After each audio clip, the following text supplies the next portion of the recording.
In today's video, we're going to be looking at books, text, and text comprehension. Now, I absolutely love books and reading, as do my children, and the website I'm showing you today will enable you to take any book that you may be reading in school and then turn that into comprehension practice. So let's go ahead and jump onto the computer in another flipped classroom tutorial.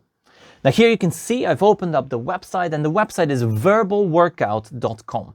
Now, this is a website that is really going to help you dig into that vocabulary of books. So let's start by searching for a book here at the top. Now, my son is currently reading The Hobbit, so let's go ahead and search for The Hobbit. There it is. We're going to select The Hobbit. And now what we get is two options. We can either browse all those words in this book, or we can take a quiz. There is a pre-reading quiz and a post-reading quiz. So let's say that you are about to use a book in class. Now, this is really aimed at middle and high school teachers, sort of your Key Stage 2, Key Stage 3 learners, but it will work for any avid reader.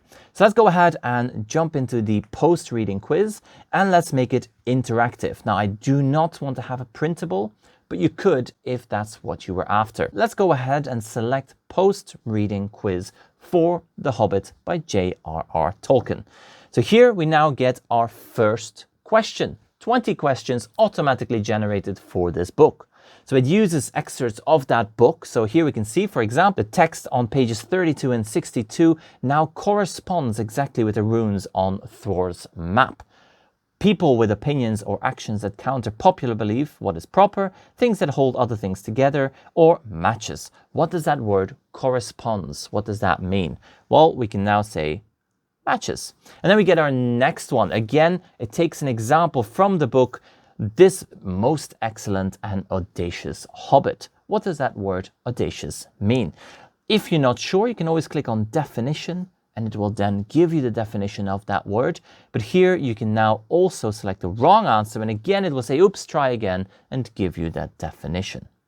It also tells you how many times that word is used in the book. Now here, let's go ahead and select the wrong answer. So we are looking at the word plunder. So let's pretend that we say plunder is a record of events. It says, oops, try again.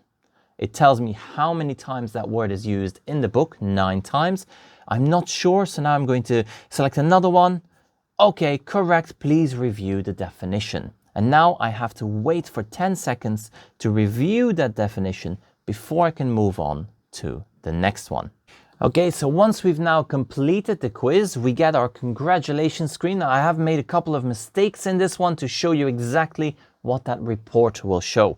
So here you can now add in your name. I'm going to add in the class. That will be my flipped classroom class, and then I'm going to click on show report. This gives me a breakdown of all the words that were in this quiz. So you can see here 100% correct, but I did add in a few mistakes to show you how many tries each of these took me. So here you can see it was 1 try for these words and then 2 tries for that one.